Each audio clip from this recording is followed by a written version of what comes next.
যেসব গণমাধ্যম আন্দোলনকারী শিক্ষার্থীদের সন্ত্রাসী আখ্যা এবং আওয়ামী লীগের শাসনামলে ফ্যাসিবাদী বয়ান তৈরি করেছে সেগুলো চিহ্নিত করা হবে বলে জানিয়েছেন প্রধান উপদেষ্টার প্রেস সচিব শফিকুল আলম।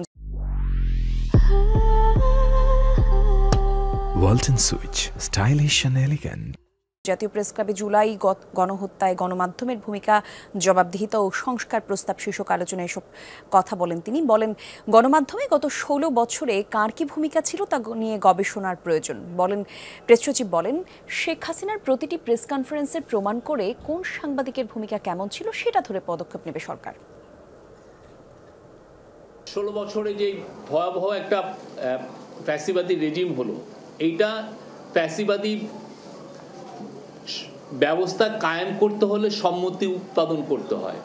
এই সম্মতি উৎপাদনের কাজ করেছেন বাংলাদেশের বিশাল সংখ্যক সাংবাদিক। এটা নিয়ে আমাদের সত্যিকার অর্থে আমরা বলছি যে ফ্যাসিবাদী সাংবাদিক, আমাদের নিয়ে এটা নিয়ে আমাদের সিরিয়াস কাজ করতে হবে।